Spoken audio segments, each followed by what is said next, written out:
আসসালামু আলাইকুম এভরিওয়ান, আপনারা সবাই কেমন আছেন? আশা করি অনেক ভালো আছেন। আল্লাহর রহমতে আপনাদের দোয়া আলহামদুলিল্লাহ আমিও অনেক ভালো আছি। আজকে বিকালের একটা চিড়া দিয়ে নাস্তা বানাইছি, দেখেন কিভাবে বানাই। আপনারা দেখে নেন। প্রথমে আমি চিড়াটা ধুয়ে নিচ্ছি, তারপরে সুজি দিয়ে দিলাম, দিয়ে শুকনো উপকরণ অল্প মিশিয়ে নিচ্ছি।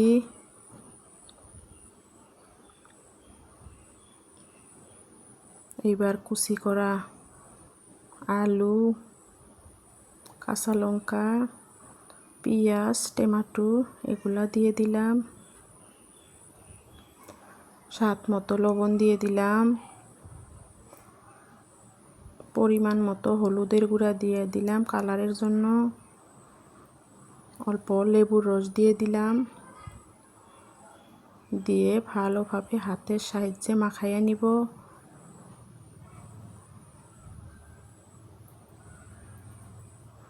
এইভাবেই চটকে চটকে মাখাতে হবে।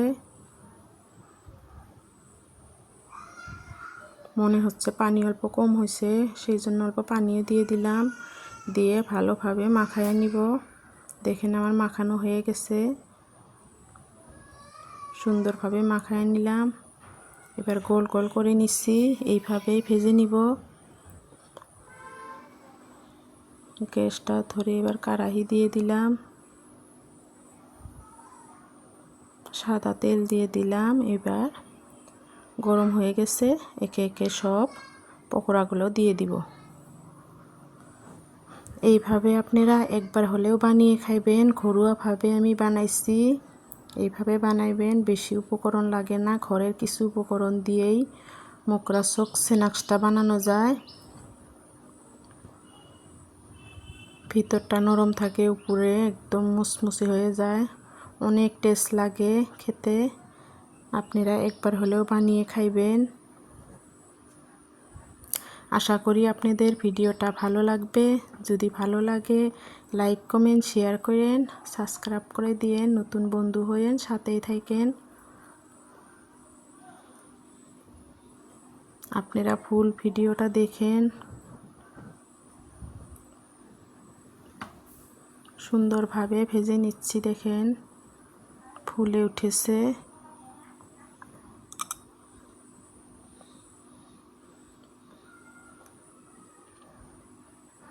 চিড়া দিয়ে যে এত সুন্দর নাস্তা বানানো যায় আমার আগে জানা ছিল না। এত টেস্ট লাগে, বাচ্চারাও অনেক পছন্দ করে। অনেক কিছু সবজি দেওয়া যায়, গাজর আরও অনেক কিছু দেওয়া যায়, কিন্তু আমার হাতের কাছে আসছিল না সবজি, সেই জন্য আলু আর টমেটো দিছি।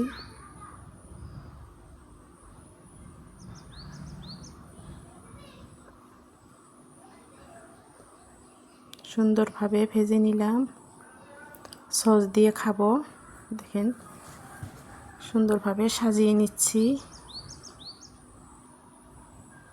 একটা ভেঙেও দেখাইলাম, দেখেন ভিতরে নরম উপরে মুসমুসে হয়েছে।